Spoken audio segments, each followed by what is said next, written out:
Welcome back, Rebels. I've got a top tip for you if you're getting attacked. Fuck, what?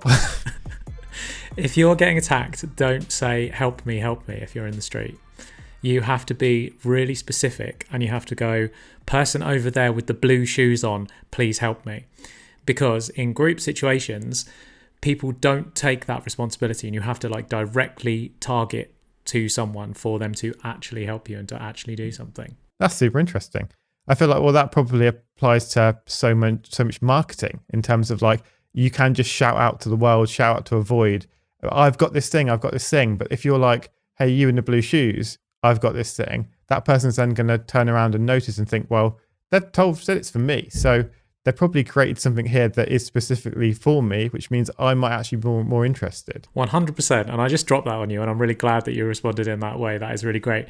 What I was going to say is if you are listening to this right now, whether you're wearing blue shoes or not, we are talking to you directly, the listeners of this podcast. Please, will you share this podcast in your stories on Instagram, tag us in, and we will repost every single person that does that. We always do. And also, can you leave us an iTunes review or subscribe to us on Spotify? We're talking to you directly, because if you do that, it will really help us. And if we've given you any value over these years, then we would really love it if you did that. Also, speaking of delivering value, we have our next Access event coming up, don't we? We definitely do. So on the 8th of December, we've got the second Access event coming up. The last one was amazing. I had such a good time doing it. The format of it is we will do basically a little intro, a bit like what we're doing now, where we talk about a certain creative topic and then we do Q&A for the rest of it. So if you've got any questions around creativity, around running a creative business, get those questions ready because we'll be answering them on that evening. Yes, we'll be answering those questions on the 8th of December at 6 p.m. That's UK time. And we had quite an international audience before. So so look up what UK time is for you. And 6 p.m, 8th of December, if you go to creativerebels.co/access, then you'll be able to sign up there and we will email you the Zoom link on the evening. The last one was so cool, man. I had so much fun.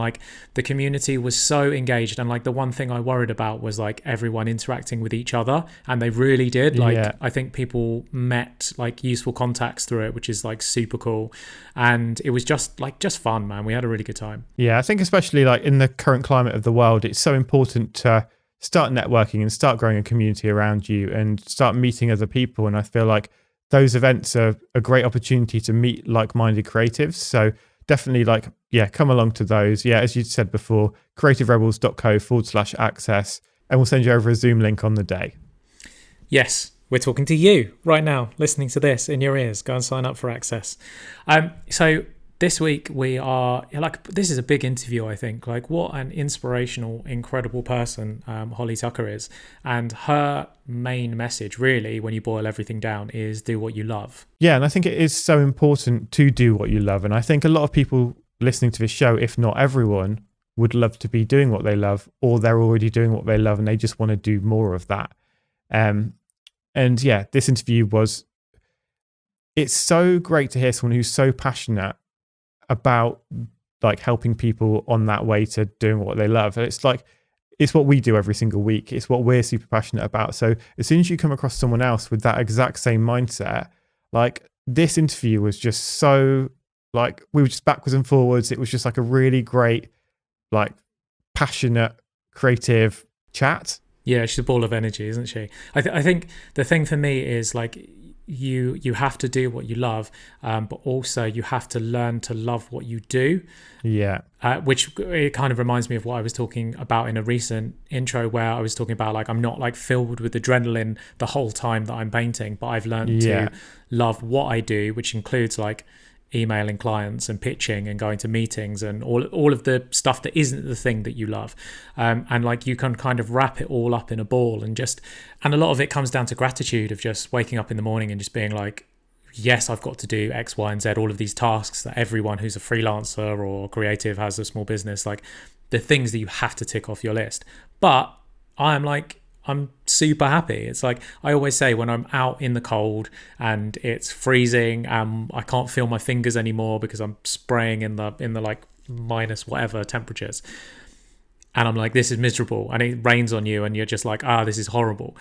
You're just like so happy because you're like, yeah, this is like crap, but also this is what I love. I think it is so important to be grateful about what you do every day. It's like I was talking to one of my friends yesterday who was like on a TV show a few years ago, like she was really successful, and I was like, oh, what have you been up to today? Like told her what I was doing, and she was like, and almost in a slightly negative way, it was like, oh, I've just spent all day making Christmas TikToks, and like I've just been doing this is just part of my life. And then I was like, imagine if you'd have said that 2 years ago, because it's like she was working in a school 2 years ago. It was a completely different life. Sometimes it's really worth just stepping back and like looking at where you are and then being really grateful for what you are doing. And even if it is a seemingly tedious thing that you feel like, oh, I've got to do this, just think about what else you could be doing, what kind of miserable job you could be in, what kind of unhappiness you could have. So it is really important to just appreciate those, whatever it is that you're doing. Yeah, we're so lucky, and I know like so many people listening to this will feel the same, of like just getting to do weird shit and have that be your job. It's absolutely ridiculous. It's like I was scrolling Instagram the other day and saw Alex May Hughes, former guest on the show, sign painter, amazing sign painter, and she painted a sign that said bumhole. I was just like, it was just so stupid. I saw that, yeah, just so stupid. And like so many of us get paid to do these ridiculous things. Like imagine making Christmas TikToks and that's like part of your job. We're very, very lucky to do the stupid stuff that we get to do. So engineer that fun into your life, like engineer that creativity into whatever it is that you like doing, and then you'll never have a boring day again. Yeah, and I think even on those days that are boring, when you are kind of going through your taxes, like getting all those things sorted that are inevitable that you're going to have to do if you're in a creative business, then it's like just stop yourself and be like, look, why am I doing this? By doing this, what is it going to allow me to do? And I think it's that mindset that's really important. Is it's thinking like, this thing that I'm doing now that isn't filling me with absolute joy, is this allowing me to do something else that does fill me with joy? And I think it's in those times that it's really important to be like, yes, I do love doing this thing that is boring because it's allowing me to do the thing that fills me with joy, fills me with energy. Yeah, it's a great facilitator. We mentioned recently about like making sure that you have a survival job at the moment and that you're making sure that all of your bills and stuff are covered. It's like I was chatting to another former guest on the show, Dave Core, one of our early guests. I was chatting to him on the phone the other day, and he was telling me about a friend of his who is a cellist, like an incredible musician who has performed with Bjork, who has had to retrain as an electrician. And I was just like, fuck. Like that is like because music obviously is so hard to make cash from music at the moment. Yeah. But I'm sure that he, even though he's like retraining, he's finding a survival job. He's doing whatever it is that's going to keep a roof over his head at the moment. You know, he's not like, he's been playing the cello for the past 15 years. He's not going to quit. It's like, that's going to keep the roof over his head, and he's going to do cello whenever he can, and then eventually he's going to get back to it. So see those things, the shit things that we've all got to do to survive, that's your facilitator, and it facilitates you doing what you love, which is the most important thing. And I mean, Holly had some some incredible, honestly, this episode I think it's going to be one that people come back to again and again, because there's so many things in it. Particularly there's a part it's kind of right at the end within the last 10 minutes that is so important, and I think is going to be an unlock for a lot of people. But there's so many elements of this conversation that just really, really sum up of like, we haven't got long on this planet. What are we doing with our time? Like, how are we spending it? How are we finding our purpose? How are we helping other people along the way and getting paid for it and being successful? It's like, it's the basically this episode just breaks down the secret to a happy life, and it's fucking amazing. And one thing that I really got out of this episode is just how much Holly champions other creatives, and she's even gone and started a new awards ceremony. Yes, and in fact, listeners, I'm talking to you again. You can go to holly.co to vote on the nominees that are there. There's 120 different nominees on there, and they are vastly different. And so yeah, go and vote for your favorites, and because that will help. Like, it will help the momentum. It will help the businesses that are involved there. So yeah, by just kind of going and putting a vote on there, you can help fund someone else's creative passion just by clicking a button. Like, it's that simple to be able to help someone else do something that could potentially change their lives. What a nice thing to do. So bloody lovely. So let's get into this episode. Holly Tucker is an entrepreneur, the founder of Not on the High Street and Holly & Co. And she's also the host of Conversations of Inspiration podcast. And she really is the voice of small businesses in the UK. Holly believes that marrying purpose with something that you love can create the perfect business, and that the perfect business is one that both supports you and makes you happy. In this episode, we talk about being curious, doing what you love, and being a leader. You can be a leader who is about being of service and have a profitable, successful business. Hi, Holly. Hi.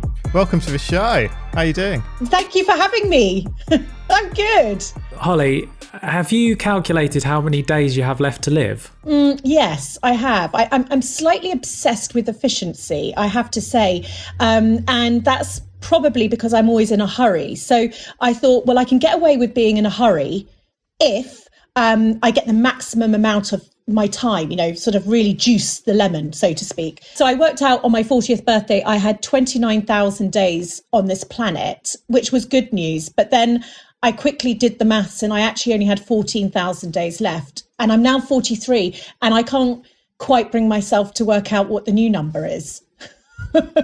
It's crazy when we look at it like that. How did that make a difference in how you then projected your life going forward? You know what? It was an absolute life changer for me, in all seriousness. That was the moment where I said, right, let's be serious now, Holly. Every single day, every 9 o'clock in the morning, every 11 p.m. is sacred. And I know we always talk about it, don't we? We have that thing that, you never get the day back or all this sort of thing. But actually, if you sort of really work it out and you have almost like a virtual clock ticking down your life, it slightly does make the nightmare that is the shit hitting the fan on a daily basis. It slightly allows you to deal with it in a better way. And being an entrepreneur, I'm always in a hurry. So it also gives you those moments where I wasn't very good at smelling the roses or really understanding the milestone moments that were going on. And actually, when you do have that virtual clock ticking down, it does make you realize, this is a great moment, that this is fantastic. I'm just going to reach out to someone and tell them, wow, I'm loving life right now. Yeah, we're exactly the same. I think there's been lots of points in our business where we probably should have taken a little bit longer to celebrate those wins, but we don't. You just carry on moving because there's always something next. There's always something more to do. And it makes me think of, I don't know if you've seen these, but there's certain people have worked out, like, based on like how long people will live, they've calculated like how many more times they're going to see their parents or grandparents, because if you see your parents once a month and they're going to live for this much longer, then he like worked out I've got like 7 more times that I'm going to see my grandmother on average or something like that. And it's like, when you look at it like that, it's absolutely crazy. Isn't that powerful? I have a friend who's an artist, and he worked out how many, he's 50, and he said, I'm probably going to, he was very funny about how his demise was going to take place.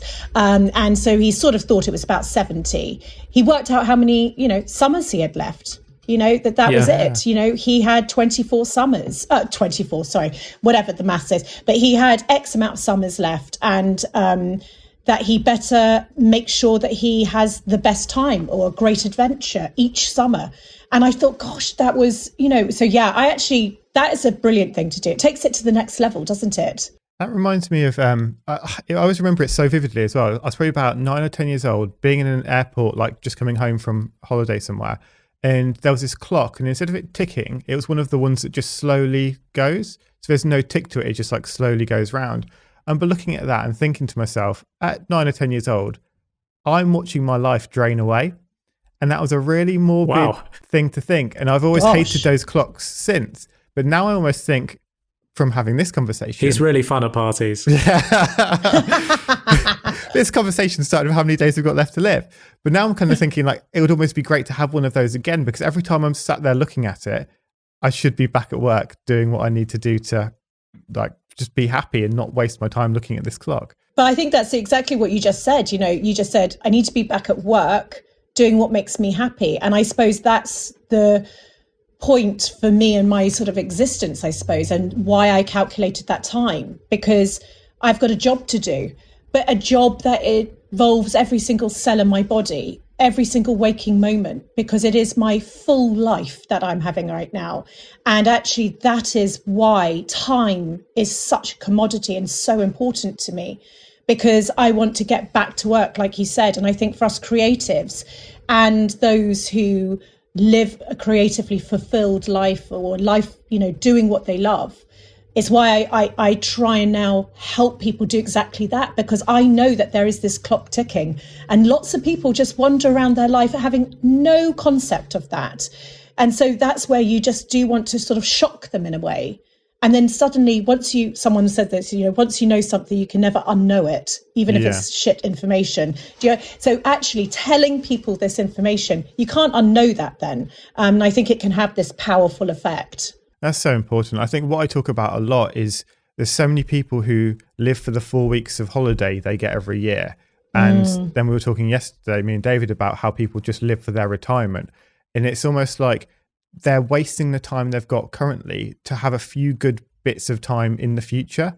Whereas I get up every day and I look forward to the day ahead. It's like people hate Monday mornings. I wake up on Monday feeling fucking great. I can get back to doing the thing that I love doing. Yeah.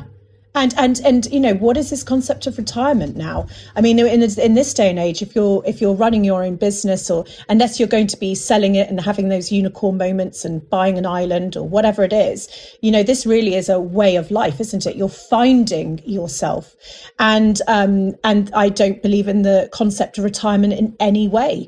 Why would you let your mind rot? Why would you go and, you know, for lots of men, it's about playing golf, for God's sake, still, and you know, and becoming more and more isolated.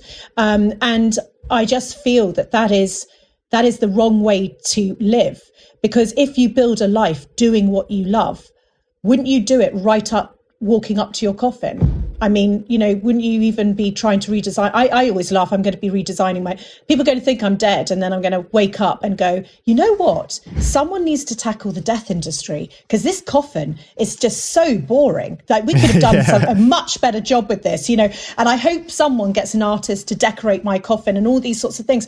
But we should be walking up to that moment in our lives, having had the most phenomenal adventure that never stopped.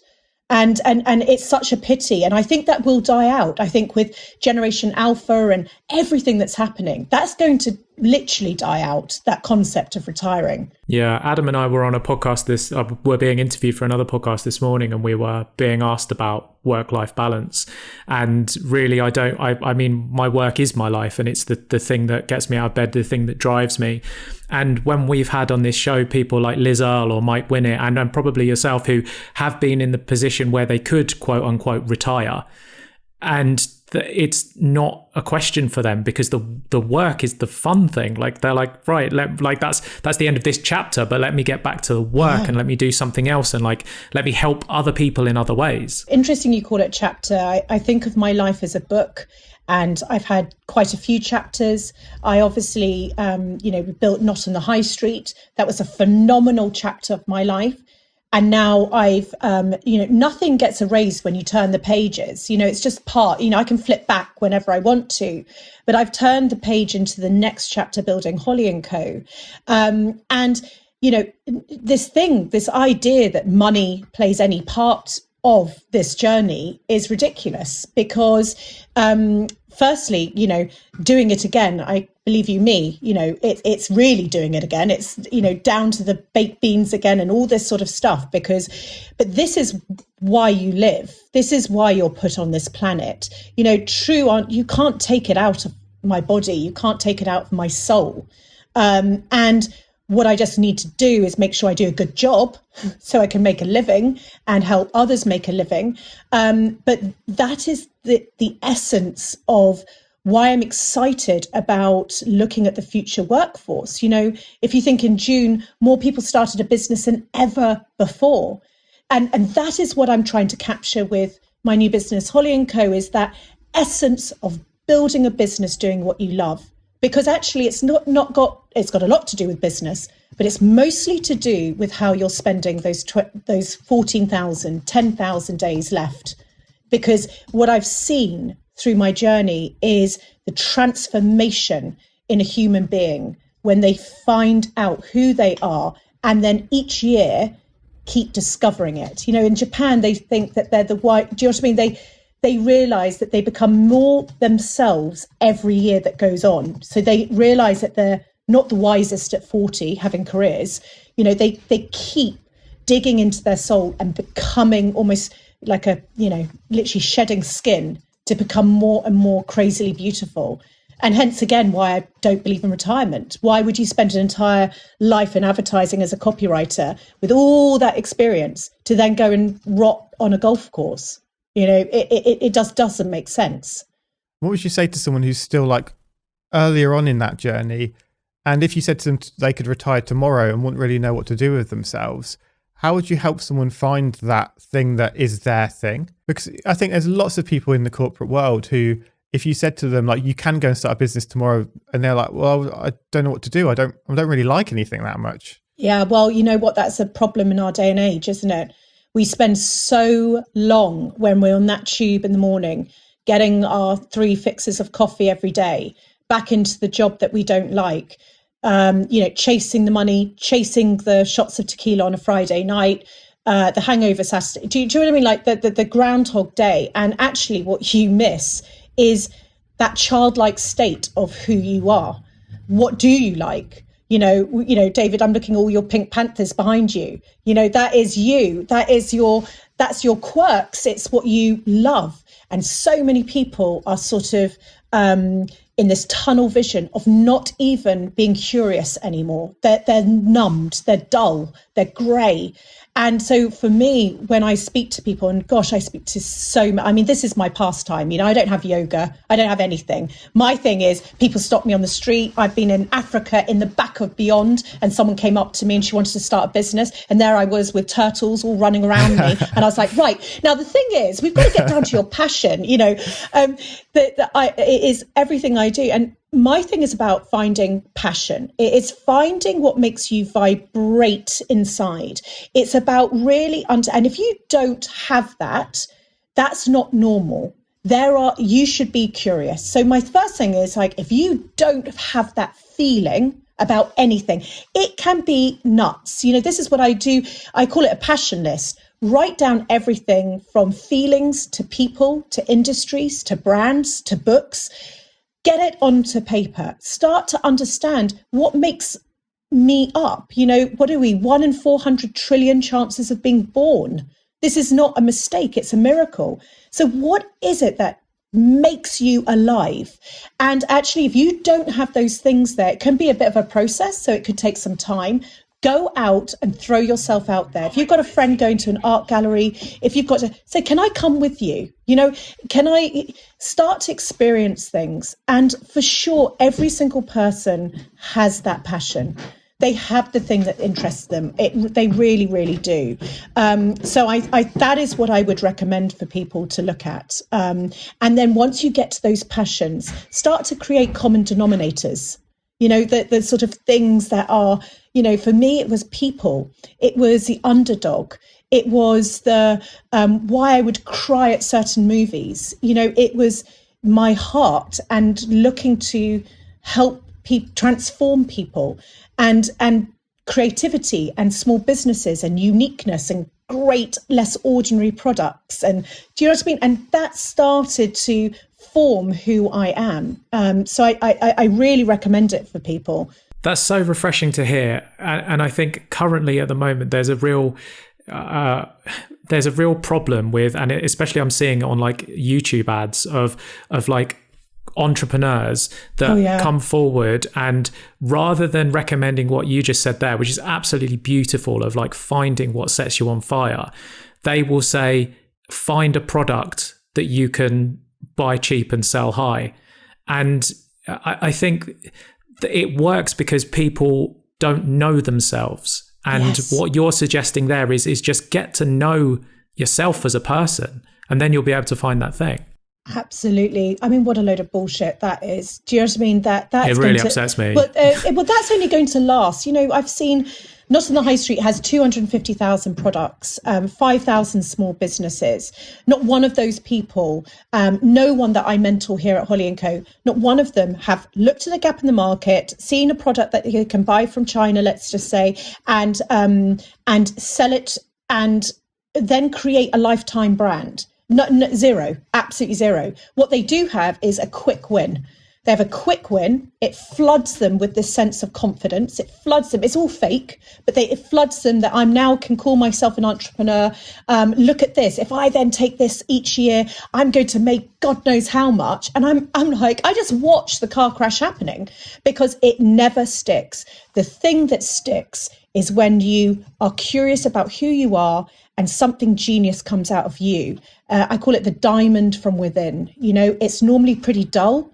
I think you have to dig 500 miles to find diamond rocks and whatever. Do you know what I mean? It's like the same analogy. You've got to dig deep, you've got to chip away, you've got to shine it over the years, and then it will sparkle. And never do quick wins work. Never is an entrepreneur an overnight success, ever. Like, you know, I've spoken to 100, beautiful entrepreneurs and brilliant people who created amazing brands. Zero has been the number of people who created a brand overnight. I think as well, like, because passion is so important in what you're doing, if you're going to go for those quick wins, it's like no one gives a shit about selling some cheap product from China for a little bit more. That's like, if you're going to do that, then you might as well go and get a job doing anything, because you don't have the stresses of actually running a business, but you can get the same, like you're going to do the same thing. So I think that's another thing people don't realize as an entrepreneur. There are so many stresses that, because you have to put your whole self into it, and it's like you're putting your whole self on the line with that business. So unless you actually care about what you are going to do, then, and the reason they probably fall apart is because as soon as the money doesn't come in like they were promised would happen in overnight or in a week or whatever, then they quit because they're like, well, I didn't care about this in the first place. But it's like being an athlete. Do you know what I mean? They've not worked the muscle. You know, the best entrepreneurs, they've worked every muscle and then some. They've been that person who has had ligament tears. They've broken bones. They've got up. They've kept running. They've trained at 2:00 in the morning. Do you know what I mean? Like, I've got shivers even saying that to you. That is the true journey. It is not glamorous. It takes everything of yourself, your being, your soul, but it takes every hour, sheer hard work. I say to people, you know, if you're not prepared to work the hardest you've ever worked, then don't bother starting a business. I want to say to them, it's okay. You can have work-life balance. Yeah, of course you can't, unless you're willing to give it everything. And that is 11:00 at night doing an email, and that's 5:00 in the morning getting up, and it's Saturdays and Sundays. But that's the truth. And I want to stop giving this crap that comes out that, you know, you can have work-life balance and, you know, it goes according to plan. Nothing goes according to plan. That's actually quite the romance of all of this. It is a sheer roller coaster every single day. And so it doesn't work for those who are the quick wins. It just doesn't work, because the second there are issues, they fall apart. You know, they can't get through COVID. They can't get through a recession. They can't get through an employee leaving them, you know, in the middle of the busiest period of time. They've not worked those muscles. And those who are successful have been those athletes. They've done the miles and they're now winning the marathon. Yeah, Adam and I always say that if we write a book, it will be the worst seller of all time, because the titles that sell are the 60-second millionaire and the 4-hour work week, and our book would be titled the 10-year grind, and you might not even get anything from that. So that's a catchy title there. I think it's going to do well.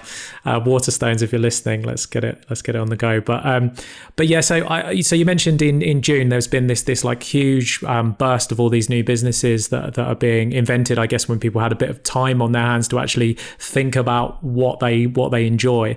And I feel like for a long time, certainly when we started our business 10 years ago, it didn't really seem like there were many people doing it.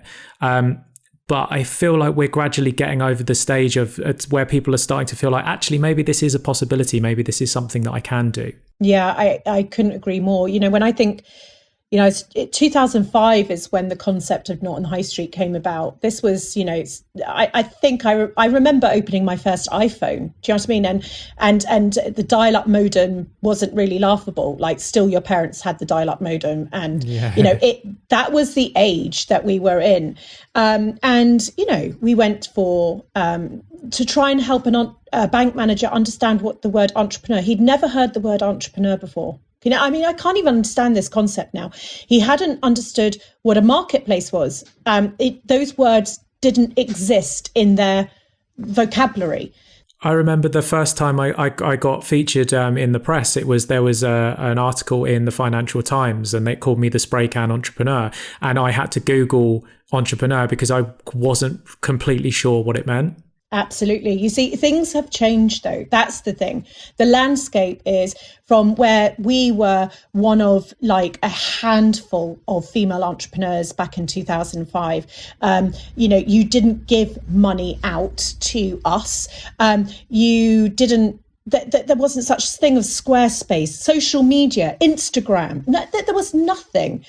Now, look at the landscape, how it has changed. You can build a website in 72 hours. You can launch your business on Instagram. It's probably the quickest and strongest way to do things. You can go for seed. You can go and raise crowdfunding. You can, do you know what I mean? It is like, if you're not sort of thinking of running a business, slightly, that's sort of the odd thing now. It's completely changed. So now we have a landscape that is rich to grow entrepreneurs, rich to bring up startups. What will be interesting, though, is because always the stronger ones survive. Now you've all got the tools, because we had the mover advantage. We went through the literal hell and back multiple times. And we stuck with it. So we got there in front of people. Now what it's going to be interesting is, so if we can all get the same tools, what will survive? And that's what I'm fascinated with, and why I'm championing almost a new way of considering small businesses. To start with, I think like the vocabulary has to change. What is the word entrepreneur? My God, have we only got a few SMEs? Why do we call them SMEs? I mean, no one has looked at this entire area, and which is, by the way, our future. We're all going to work in some way as our own brand, and started going into education, mixing it up, started teaching the young, started dealing with women and why they're not actually running businesses, started to use less in language that creates the imposter syndrome in all of us. It's because grade men who've run everything has made it a black art, or has tried to make it a black art. And I'm here to take the bullshit out of business and actually say, if you're a creative, number one, you have now got the tool where it's not just creatives or, they're so right side of the brain, they're going to need to be leveled out with someone who really knows how to do business. I mean, bollocks, because actually there's all the tools that you can surround yourself as a creative. It's like, guess what? We're in the age where people understand that you've got the golden gem, the creative spark and seed to which, acorns and oak trees, that grow. That is the commodity you want now. And so it's really exciting to start to take off the shackles off people and put myself out there vulnerably and say, we've got to change things. We've got to harvest this new generation of small businesses. obviously you had the advantage of being an early mover, but at the same time, if someone has, because you will have come across this, if someone has a quote unquote crazy idea, because there's not another version of it, how do you get people to believe in that vision? Especially in 2005, I'm being like one of the very few female entrepreneurs, as you mentioned. How do you get people to because like looking at your Instagram, especially what you've done since the pandemic, it's like you have the ability to create movements and get people involved and get them galvanized behind an idea. How do you do that? In 2005, I cannot even describe. It would be hours long to even understand what we had to go through to, we ran out of money. We had to, no banks would give loans. I tried to give my bank manager half my shares just to give me £20,000. He will regret that probably for the rest of his life. But, if I go back to those days, trying to sell them that we weren't running a crafts business, and that we were putting it online for, crafty people, just, and two blonde-haired women running a bit of a shopping site with our children at home, which was basically what it was. That was what we went through. And I cannot even describe the pain. And I would say, and still to this day would say, my passion, John Hegarty said to me that, enthusiasm, it comes from, a Latin word to mean with God. It's to be enthused, to be passionate. You've got to be visionary. You've got to sell the vision. And you're so in the vision. I sometimes ask what year it is. You're so in the vision that if you can story tell and you can put across in an empathetic way. So I'm not talking about elevator pitches and ramming it down people's throat. I'm talking about understanding human beings, who you're talking to, reading that person, and then telling them the specific story that they can hear that will actually work for them. And so I like to think one of my superpowers is reading people. I love human beings. I love every single person and every quirk and every annoyance as well. But once you look at that wonderful individual and you then start to play your story in a frequency that they can hear, then you start to make movements. If you just keep telling the same story in the same way, and not look at your audience, you're not going to get far. And I think that has been my superpower in a way, from that day where I said, listen, I'm telling you now, this is the undercurrent. If there are women like me, and by the way, we spend all the money in the household, there's going to be other women who want to buy from small businesses. And there's, where if there's only high street department stores doing this at the moment. Amazon at the time sold books. That's all they sold. Etsy hadn't been created yet. eBay still had a pair of socks from your nan that you got, and the title was 1, 2, 3, 4 socks. This is what we were talking about. So I said, come on, there must be a different way. And now with also Holly & Co., what you saw when the pandemic hit, I in 48 hours, I'd never done an Instagram video in my life. And I thought, you know what? They need me. People need me. So you put all your fears and vulnerabilities aside. And I went out there, created something called SME SOS in 48 hours. We branded it up and we got out there. And I did a live every single day. We did a separate podcast every week. We did interviews with experts. We demystified the news. And it's when you feel, I suppose, that you're of service. Do you know what I mean? You can put all your ego, your vulnerabilities, God, I look like shit today, everything aside. And you get out there to be of service. And I think that those are the two things for me that have made all of this possible. So one thing that I love about what you've done, I've kind of made my own Holly Tucker quote here, just from one of your stories. It's like, if you want the best stall, build the market.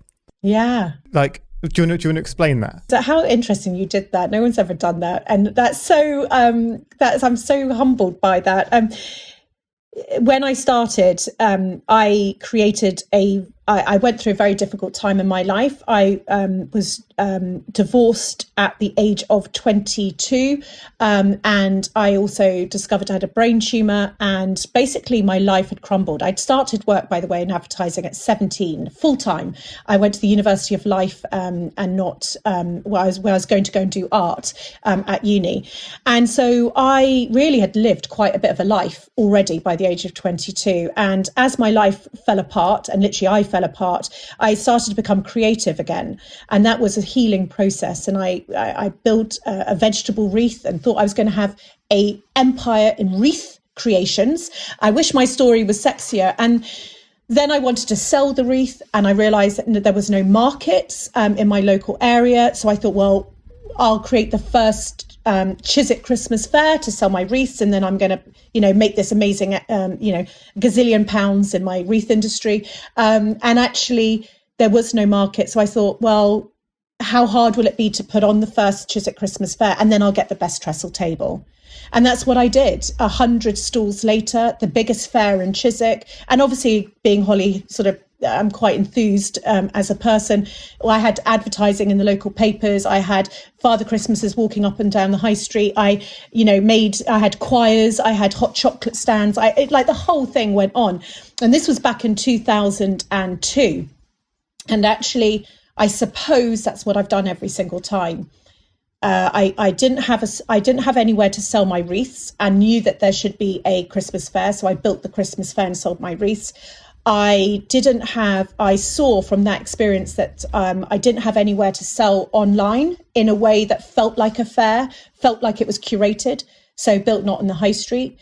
And then from that experience, I realized that as a small business and having this wonderful bird's eye view of 5,000 businesses for over 13 years, which is like a PhD beyond in small business journeys, I realized that there was nothing else except utilitarian platforms for small businesses to exist in. There wasn't an ether, a bubble for them to be part of. And so that's why I said, right, well, there's no podcast dedicated to them. There's no events dedicated to them. There's no a cheerleader dedicated to them. Let's build it all. And that's what I've done for the last 5 years. I've built a new colourful landscape for small businesses. And there's so much to take from that. But I think one of my favourite parts of it is for the fact you decided to make some wreaths. None of this would have happened if you hadn't have just started doing something. And I think that's what's important, is the fact that it doesn't matter how simple or silly it seems, just by starting something, you don't know where that's going to lead. And I think you're the perfect example of that. It's like you made some wreaths, and then you've changed the whole industry because of that. Yeah, thank you for recognising that, because I do say it's the unsexy start of this whole thing. But actually, in all seriousness, it's the start. Again, John Hegarty, do interesting things, and interesting things will happen to you. And that is why we've got to do some soul searching. Why I made wreaths out of chilies and tangerines and artichokes. Do you know what I mean? Like, the vegetable guy thought I was nuts every week going there, and my hands would bleed at night for making these bloody wreaths. And the 1-bedroom flat I was in was like some crazy wreath making factory. That was my start, though. Do you know what I mean? That was my start. And as you said, and that kicked off something else, which kicked off something else, which made me interested in a community, which made me part of a community, and has led now to the fact that I've definitely decided that I'll retire at 90, and I'm here for the long run. I think at 90, potentially I just want to drink, some great wine and wear lots of jewelry and eccentric glasses and, do the iris at full thing. But up until that point, and that makes me excited because I'm 43, I've got ages. I've got the majority of my life. You're not halfway there yet, yeah. I know. I've not even started, in a way. So, that's again how we've got to look at things, isn't it? God willing, by the way, but that's how we've got to look at things. You mentioned that there was no cheerleader, and you've become that cheerleader and very recently sort of stepped forward into that role. When you go to click record on your first ever Instagram live, like how has that been? Were you because I'm guessing there were probably some nerves around finally coming forward and becoming the face of the brand.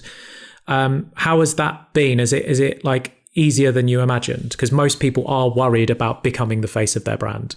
I think that I was so nervous to begin with, and I look back and, you know, the imposter syndrome is right there sitting on my shoulder, and, you know, what really do I know? And, oh, you built Not on the High Street. What would you now know about being on the floor, you know, or on the shop floor? You don't know this. And I think that it has taken time. I've never lied, or I've never pulled the wool over anyone's eyes in small businesses, not on the high street or now. I think potentially I was lucky, and I didn't maybe realise that I'd had 15 years being with this community already, that maybe they knew who I was, and I was worried that then maybe they didn't. They took me in, and they were the wind beneath my wings. They knew I was nervous. I would fuck up right in front of them. And then they said, you know what, I love that you do that in front of us, because that means that they related to me. And this is, again, why, warts and all, I feel that our future is going to be led by people, founders of brands stepping forward. Because I think now we believe in people and not brands, in a sense. And I have found myself going on a bit of a, wanky word journey, but really I have since March, where someone yesterday said, I feel like you found yourself even more now. And I have, and I really have. And again, it was that doing interesting things, stepping out of my comfort zone. You know, I definitely didn't need to do it, but I could have just not done that. But it has been transformational in Holly & Co. It's going to be completely my future. And again, it goes back to what we were just saying. You know, if you do not scare yourself half to death quite often, you know, then you are not pushing you or your brand forward enough. You know, it's that thing where yesterday I was talking to someone, I was giving some advice and I was mentoring them. And I said, you know, sometimes you just need to rip it all up. You get a feeling as a creative, don't you? I've done this, I've been here. Okay, we've done, you know, it's now set in stone. The second that sort of happens, you've got to go, we don't set in stone here. We evolve, we move forward. And everyone around you who might be more left side of the brain goes, yeah, this is great. We're set in stone. We've got a great Excel spreadsheet. We have a wonderful organization chart. And I'm like, yeah, but that's where it starts to go a little bit wrong. I'm not talking about being disorganized. I'm just talking about that's where it starts to go wrong. Fine to have fundamental building blocks, scaffolding, I call it, you know, really strong roots. But actually what you need to do is have that courage to say, right, we're going to try something we've never tried before. Sounds nuts, but, you know, and we might mess up, but believe me for now, until we do mess up. And if we do, something will come out of this that's brilliant. I don't know what, but something, and we'll build off that. So it really strikes me that, like, being of service is, like, at the core of what you do is helping people. How do you balance that with the running of a business and needing to generate revenue and survive? Interesting question, because normally you'd say, don't you, in the classic rule book of business, yeah, you know, when we turn to page 56, it says that doesn't happen. And that is where, again, I'm trying to say, actually, it can happen. It does happen. You know, that you can be a leader who is about being of service and have a profitable, successful business. We're just about to, fingers crossed, get our B Corp certification. It's taken 1 year to try and go for it and fill in all the forms, and it's unbelievable to do it. We're going to become a B Corp. We are of service, and you know, fingers crossed, next year, we would have been this year, it will be profitable. And that is because, you know, we work with wonderful brands, and not tactically, not just filling the gap where we have a thing called sponsors. You know, we actually go to those marketing departments and leaders directly, and we talk the vision through. And it goes back to that thing again. I look at the audience, they see the energy, they see what we're trying to do. I give them the picture of the next 10 years and say, well, how come we wouldn't work together doing this? And then from there, we've been able to build support for building this business. And every time we get stronger, it's great for their brands and it's great for our brand. And as we move, and then we move forward, and it's been fantastic. And certainly what's been phenomenal, today, we launch the first independent awards. Each year I do something called Campaign Shop Independent. It's my 4th year doing it. And I realised there's no awards that celebrate small businesses in a national, big, exciting, colourful way. Like there is corporate brands who put on really lovely gala nights. Do you know what I mean? And we do that sort of thing, Woman of the Year and, blah, blah, blah. But actually, like really from the creative point of view, and not creative awards, because I know that's good, but really small businesses, if Jamie Oliver was going to do the food awards, do you know what I mean? Just from him and his circle of people that he respects and loves, pulling together awards. And so today we launched these awards, and it's about celebrating small businesses. And, that is going to be an amazing thing, because these brands have been able to get behind it. We pulled together the biggest prize pot ever for small businesses. £70,000 will be split between 7 businesses. And in a time like this, 10 grand is a life changer, And so I do think you can work with bigger businesses. I do think as a small company, as an entrepreneur, you can have an authentic relationship with people. And I do think things are changing. It's just the way that you read your audience and sell yourself in the vision. And how do you make sure you stay authentic? You've got to have a lot of know people around you.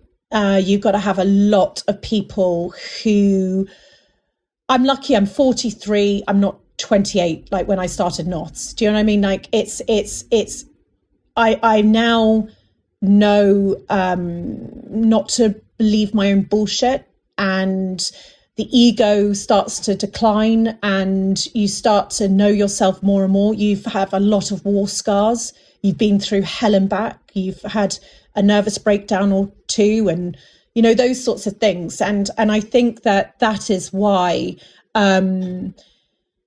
you know to stay authentic, because you have people that you've now surrounded. Hopefully, by the way, this is the right way to go around, because a lot of people surround themselves with a lot of yes people, and we see those people on TV and we see their facade, and we all know it's a bit of bull, don't we? We can all read it. We already know it's not really them. When they go home, they don't dream about it, wake up thinking about it. And so I think that the key is to have really nice people, by the way, but the people who are your critics, and also for you to become humble as you go on. I've been called Holly Hurricane, and potentially I needed that ego to be pumping at all rates while I built Not in Highstreet, because you're lonely at the top. If you don't believe what you're doing, you can't build it. But I think now I've become a more empathetic version of myself, where I'm listening more. I am definitely listening more. And I am giving people permission, without taking it personally, to tell me that that's not a great idea, or to challenge it. I welcome challenging. And so that's how you keep authentic, to not have yes people surrounding and blowing smoke up your ass. Yeah, I think that's really important. And I think we've definitely found it in business. Like we're always like brutally honest to each other. If I send something to David, he'll just send it back, that shit, rather than like try and fluff around it. Just be as honest as possible, because that's going to get you the best response. Yeah. I still think you can be kind. I do think people can be honest. Do you know what I mean? Like feedback, you can be an absolute, the F word there can be in feedback. But I also do think you can empower people. It's really hard to tell people it's really hard for people to give negative criticism, but you can train people to do that in a way that you can listen to it. I think it's important as well to understand who you're talking to, because like David can say to me that shit, and he knows that I'm not going to get upset by it. But if he said that to someone else, he wouldn't frame it in the same way. So I think that's really important. Absolutely. And I think understanding who you're working with is a really, really important thing. And I know that when you started Not on High Street, you and your business partner did a questionnaire to find out about each other. What kind of questions were on that? What's your worst trait? How do you take criticism? What does your husband say about you? But really, so what are those worst things? You always blah, blah, blah, blah. And you had to fill in the blanks. And so you never tell anyone that, because that's like the real you, that's the you that no one else should know. But we did that. What salary do you want to earn in the future? What happens if you've got a problem personally? How successful do you want to be? What happens if the worst happens? All those sorts of questions. And now I similarly with Holly & Co, we haven't asked ourselves, I've got two co-founders, my sister and my sort of adopted sister in a sense, my other founder, Gabby and Carrie. We don't do the questionnaire, but we have all gone through personality testing. So for me, everyone that joins Holly & Co now, as part of quite a rigorous interview process, there is personality testing. So now what I try and do is not only look at the org chart and the organization, but I now map all personalities and then we'll work on, is the pendulum swinging too far in one direction? How is that group of people actually going to work together? Because there is way too much sunshine going on that group and they need to be organized, so how are we going to balance it out? And I think that from maybe 2005, where we just asked basic questions, not basic, because we were going to be founders together, now we've actually moved it on in 2020 to actually really looking at stresses and strains rather than just thinking you're being honest, actually it being read for you. And that's quite an eye-opener. And that comes back to knowing yourself again. Absolutely. And being okay with that. It's like some people in the team now, we've got you're too green, you're too yellow, and we have all this sort of lingo going on. And, I'm like, yeah, but you know what? You need that. My sister. You're making me feel very red. Yeah. Oh, yeah, exactly. Oh, yes. And my son's just done it, who's loads of red. And I've got red in me as well. And I'm like, you're just being red to me right now. And he's like, stop using your colours. But, my sister is pure green. And she's just she's like that sort of wonderful, a very dry humour. And she's like, I just want a bit of colour in me, just not all green. I'm not that peaceful, Holly. I'm not. And it's lovely because guess what? You're starting to know individuals, but really who they are, not just their work character, their entire character. So that then allows you to start to, really help join people in missions, and it's smart stuff. And I really recommend it to everybody to do that. Do it on yourself first, so you know who you are, what you're dealing with. That's why I hate finance, because I've got, no blue in me whatsoever. I can't stand the detail, but that's okay. So now you can level yourself up, can't you? Because now you know that information. Rather than burying your head in the sand and always making a loss, it's probably because you just can't do the detail. But what you can do is the vision. And it's really empowering. Because you've had experience with so many small businesses now, what are the traits that you consistently see in the successful ones? Loyalty to their vision and to themselves and to the brand that they're creating. I in the day where I was surrounded potentially with grey-haired suits, and that's nothing derogatory. I'm just saying that's my sort of my bubble that I was in. They didn't like it when I spoke about this maternal instinct I had to the business. That I had Harry, my son, 3 months, by the way, before I started Not on High Street. I don't recommend that to anybody. But I also had my second business baby, which was Not on the High Street. I knew every hair on its head. I knew when it would cry. I knew its heartbeat. I knew what would make it happy before it even was happy. And I knew what would damage it before again, and what nutrition, what employees it needed, what all these sorts of things. And I was always, it always freaked them out if I spoke like that. So I stopped. And now I'm back to speaking like that, because when I see the best founders, it's when it is their business child. It's when they treat it that way. It's having the empathy to your business as you would a human. It's that insight, that vision. It knows where they're going to go. You know, I have big dreams for my son. I think he's exceptional. And I know every mother says that, but I see something in him. And that's my instinct for him. And I sort of, it will play out to be true. That's what you've got to have as a brand. You know its heartbeat, you know everything about it.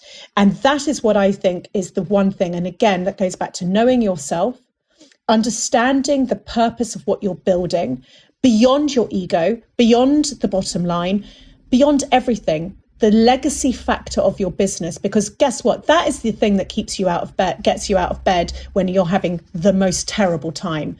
When you're at the bottom of that roller coaster, the purpose beyond your bank balance, your anything, what you're going to say today, the fact you're of service, you're making a difference, is why it's so fundamentally important to have that in your organization, because then the mother lion can believe in her child.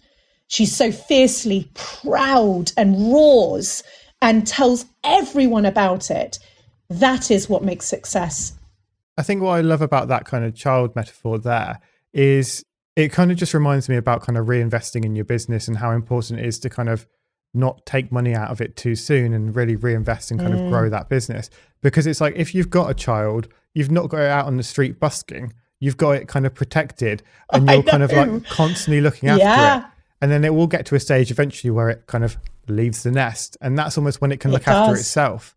And I think it does take a lot of reinvesting, and because I think it is really hard when you first start, because there is so little money, to not feel like, oh, I might just take a bit out now because I just want a bit of a nice thing.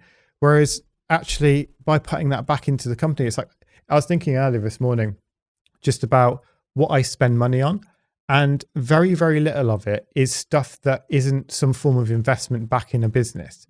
Like if I buy some kind of like a new camera or something, that's always going to lead to something that could be a business better thing. Pictures and better video and better. Yeah, exactly. That is exactly it. And there's a balance, isn't there? You've got to, you know, I talk about the 0 years, like you take nothing. How long can that last for? Firstly, you've got to do it, because just like you would, do you know what I mean? Think of your child. Do you know what I mean? You would absolutely give it everything. So the 0 years, is that a month, a week, a year? What is it? How can you give it as much of a leg up as possible before you start draining it? The other thing is, I always say that lots of small businesses and people building never look at the future. They go, right, this year or next year. They don't go, right, in 20 years' time, if I want to be doing this for a lifetime, what do I want to be earning there? And then because I love efficiency, just work backwards and only take out what is necessary to take out. Now and again, by the way, I think it's important to treat yourself, and probably that will be something to do with the business. Is it a new decoration for your office or whatever? Because probably you're going to do an Instagram live with it in your background anyway. Do you know what I mean? Like, what is it? And I think that's really important for us to have those little moments, because it is tough work. But to just take out what you need for as long as you can, because that, as you said, you've got to pay for so much as from a child's point of view. As you said, you don't get them working at the age of 5. Always look at your business against a child. You know, not on the high street is 15 years old. It's the same age as my son. What am I expecting out of it? Holly & Co is 5. I can barely walk. Well, I can walk, but I definitely can't do the months of the year yet. Do you know what I mean? You've got to look at it the same way, because if you want to have this brilliant relationship when they're 25 years old, you know, then bring them up properly. Then create the strongest foundation, give them all the opportunities. And that probably means you've got to keep reinvesting in. But you know, it's a tough one to work out. It's different for every single person listening. You know, it's your own plan. Always remember that. Don't compare it. Just your plan. What's going to work for you? Because you're unique as a fingerprint when you build a small business. We have Christmas coming up, and I think that we've got a bit of a problem. I don't know if you'd agree with this. I think it's trendy and cool to say shop small, support local, and all of those type of things that make great motivational Instagram posts. But then when it comes to the crunch, people aren't actually doing it. How do we get the actual sales? How do we get people to actually start shopping small? I agree, and also slightly would say that I've got evidence to think that people are shopping small right now. So, anecdotally, a lot of businesses I know have had 2 or 3 Christmases already before Christmas has hit, right? So, number one, I do believe people are doing this. You're right, though. Is this sustainable? Will that consumer come back to them? Are small businesses going to build a eco structure around the sales right now, believing that this will continue? And I would be very cautious to anyone building their future or risking the house based on the numbers that they've got now. I think that I've created a really uncool hashtag, the biggest small business Christmas ever. I mean, how long and uncatchy is that? But I think that that's what's going to happen, right? We're going to have this moment in time. Why I'm worried is, and what I would recommend and advise is, people say, this is a once in a lifetime moment. I better get an understanding of how to mine my data. I better get an understanding of the fact that I'm getting more customers now than I will ever have. So how am I going to use that data? What's my CRM strategy? How am I going to keep this going? Because some of them will, and they will continue with this trajectory, and some won't. And they will think that this is just going to naturally happen now. We've got a new world, or a new order going on. So I think that that's what we're also going to see. And I also do think that there is, and why one of my, I've got 4 missions. 1, build a business doing what you love, and that's what I'm going to champion and help do. 2, help people understand that voting with their money for a kind of world that they want to live in. So there's a big consumer piece that I am doing, and I will continue to do. As I said, I've got another 40, 50 years of this. 3 is to help empower more women to build businesses. It's incredible to think that if they started a business at the rate of men, we'd have 250 billion pumped into our economy in 4 years. And 4 is, I need to get into schools and start teaching them what entrepreneurship is and finding their soul and what is a diamond inside of you, because no one is telling these kids anything. And when you look at Generation Alpha, that's all they're going to be dealing with, and we're not setting them up for success. So when I then look at the fact that, these businesses, that it's the double side, isn't it? We need consumers to be educated. We need them to think before they click on the A word, right? We need to just, even if it's not, I don't ask everyone to change overnight.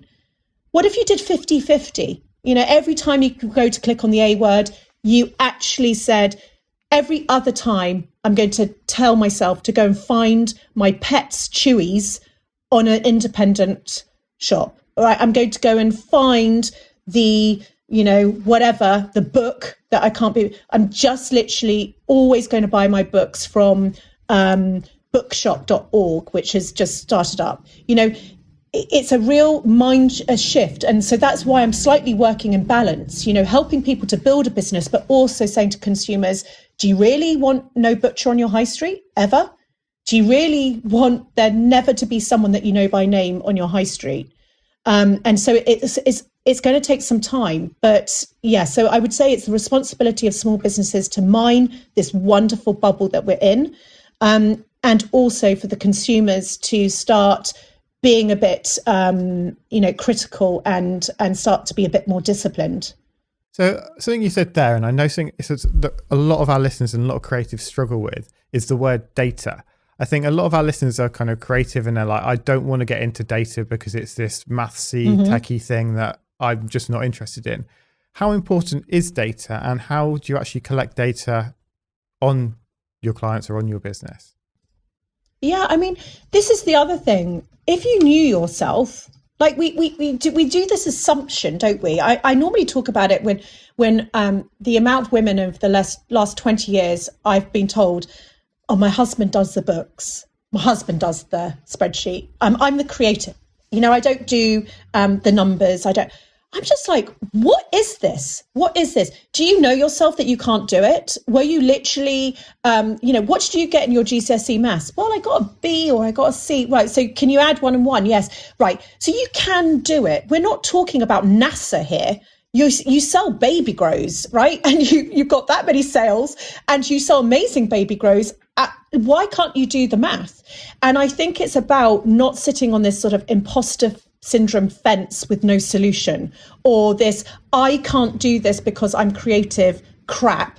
It's actually saying out loud, and I don't think anyone really does say this, it's like, why are you talking like that? Why don't we deal with the problem, not just sort of bury our heads in the sand and get our husbands to do this? Or what is data? I mean, data is just a list of people's names. If you had an address book, that's data.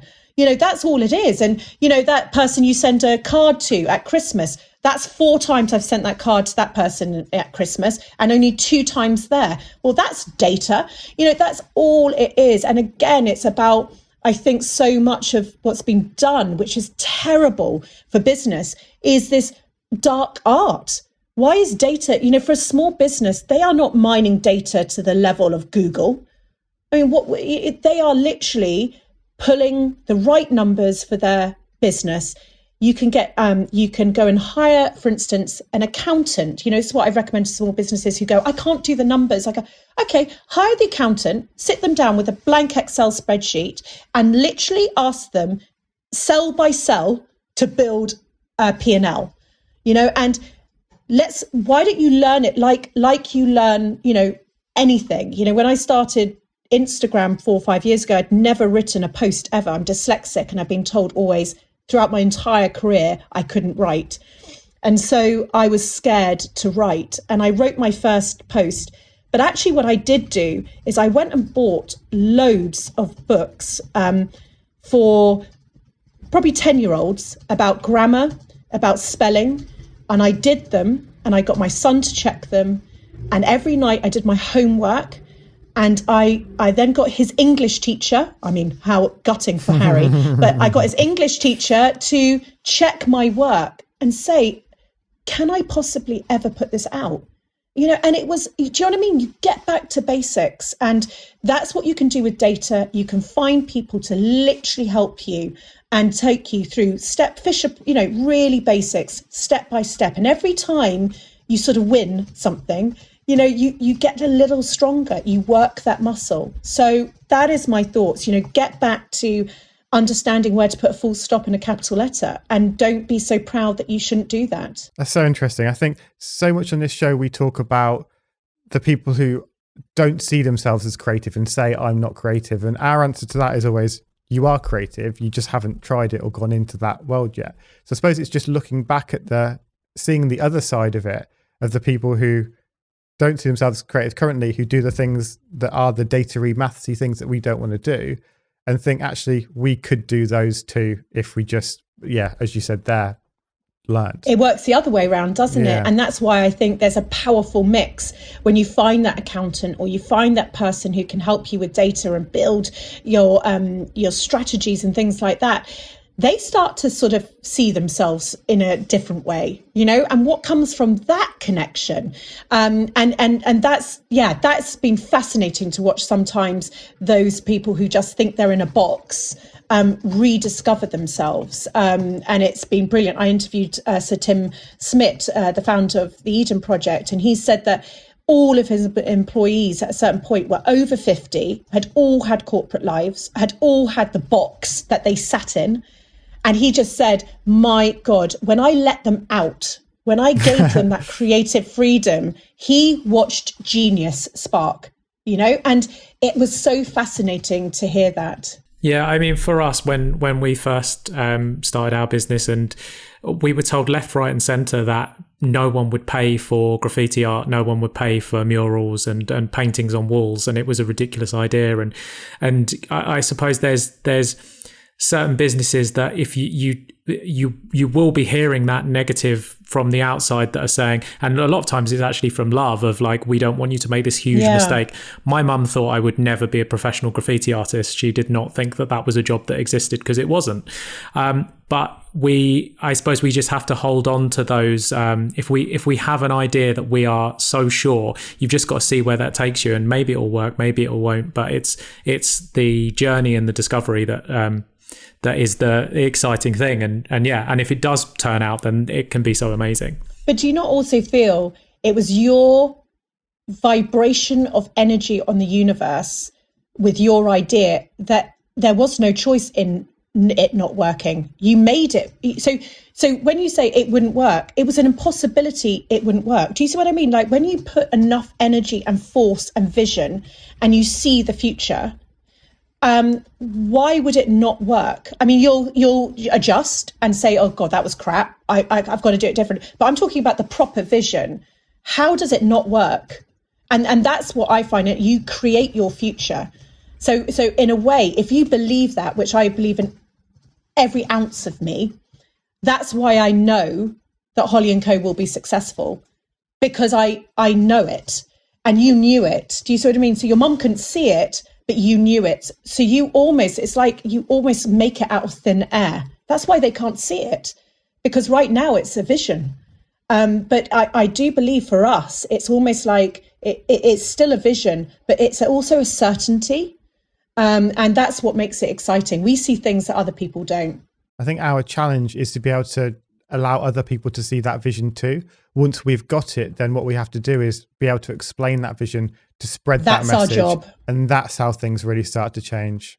Yeah, that's the empathy on who your audience is and the storytelling at them, specifically adjusting, moving, chameleon and like in nature. Do you know what I mean? Like you've got to tell them the vision so that they can hear it, not just what your truth is. There's something very addictive about starting a business, and we've sort of started several over the years. And like when you go back to that square one, and just through having this conversation, I'm just like so fired up and excited. I like want to go and start something new. It's like you're so inspiring and just so good at setting that fire under people. So I think people will get so much from this That's interview. My happy place. That is, watching people have that spark, that for me is Christmas every day. That's what I feel like I was put on this planet to do. And it's my honor to be able to do it, because ultimately I don't then to go and do the hard work. My thing is to keep, fanning the flames. I maybe build the spark and then I just fan the flames. And actually it's the work of the businesses to do what they do. But as you said, it is addictive, isn't it? That moment. It is, yeah. It's like falling in love and giving birth all at the same time. It's just incredible. Yeah. Yeah. So there's obviously a bunch of different ways that people can get involved with Holly & Co and everything that you're doing. So could you just share with the listeners the best route to go about getting involved? Thank you for asking that. We as I said, started Campaign Shop Independent. You can find everything at holly.co. It's all on the website. And you can follow me on Instagram at Holly Tucker, where I write 3 or 4 times a day. It's what I do at 5:30 every single morning. I write every single post. It is my absolute happiest place. And I try and help bring this community together, number one, but also that we can do something incredible with the future. So joining the campaign, following the hashtag Campaign Shop Independent, voting for the awards that launched today. Vote for your small business. We have 120 nominees. 7 of those people will be awarded £10,000. And I just really hope we can back them by voting and sort of exploding this sort of movement. I feel like it's really needed, and it will help, as you said, David, where we're not just, get a puppy for Christmas type, scenario. It's about supporting small businesses 365 days a year. And that's what we're doing. We make a big push at Christmas time, and these awards are going to be fantastic, and the campaign is amazing. But I do this every single day of my life. And so that's where you can follow it at Holly Tucker on Instagram. So inspiring. Thank you so much. Brilliant. Thank you so much. Oh, thank you guys. That was just such a great way to start the day. You've got me fired up. I better not start any more small businesses though. I think the team will absolutely kill me. I've already worked them to the bone to do this whole thing. So yes, but thank you very much.